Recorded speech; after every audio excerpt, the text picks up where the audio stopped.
ఈరోజు ఆలు chicken gravy curry అయితే చేశానండి. చాలా బాగుంటుంది. ఇలా చేసుకుంటే కొబ్బరి, నువ్వులు ఇవన్నీ అయితే వేసి చేసుకోవాలా. బగారా రైస్ ఎంబడైతే చాలా బాగుంటుంది. పిల్లలైనా పెద్దోళ్ళైనా ఈ కర్రీ అయితే ఇష్టంగా అయితే తినేస్తారు ఇలా చేసి పెడితే. ప్రాసెస్ ఎలా చేశానో చూపిస్తాను. స్కిప్ చేయకుండా అయితే వీడియో చూడండి. ఫస్ట్ కొబ్బరి తీసుకొని దూరగా ఏంపేసుకున్నాను. కొద్దిగా ముందు కొబ్బరి ఎంపుకోవాలా. తర్వాత నువ్వులు వేసుకున్నాను. ఇవంతా మంచిగా దూరగా అయితే ఎంపేసేయాలా. సిమ్ము మంట మీద ఎంపాలా.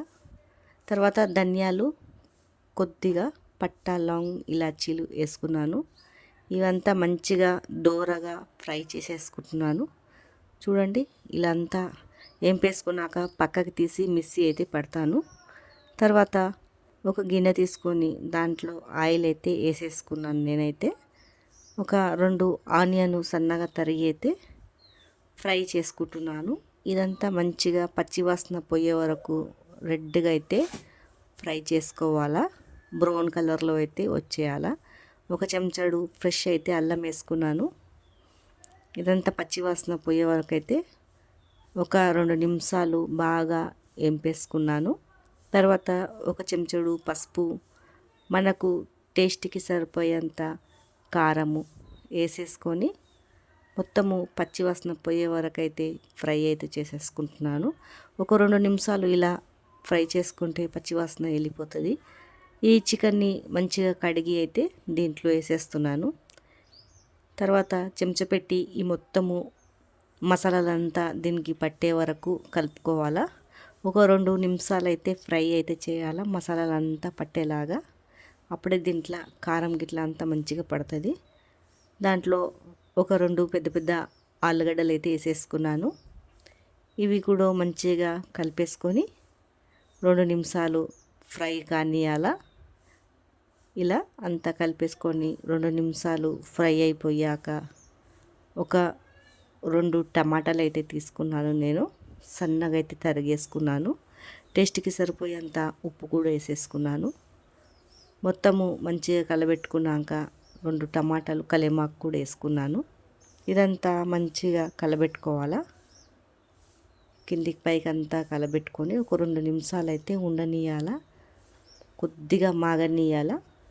మూత పెట్టేసి 2 నిమిషాల వరకు. తర్వాత తీసేసాక మనకు నీళ్ళు ఎంత కావాలో అంత వేసుకుంటే బాగుంటుంది అప్పుడే.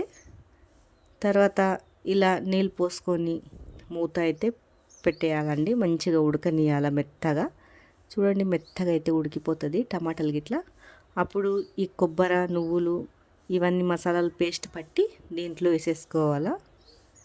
బాగా అయితే పచ్చివాసన పోయే వరకు అయితే దగ్గరికి అయితే రానియాలండి. ఉడకనియాల బాగా. ఇవన్నీ మంచిగా ఉడికాక అప్పుడు మనము మసాలాలు గిట్లా ఇంకేం వేసుకుంటామో వేసుకోవచ్చు. ఇదంతా బాగా చూడండి ఎంత మంచిగా కుక్ అయిపోయిందో. చికెన్ని మంచిగా ఉడకనియాల. మెత్తగా అయితే ఉడికిపోతుంది చికెను.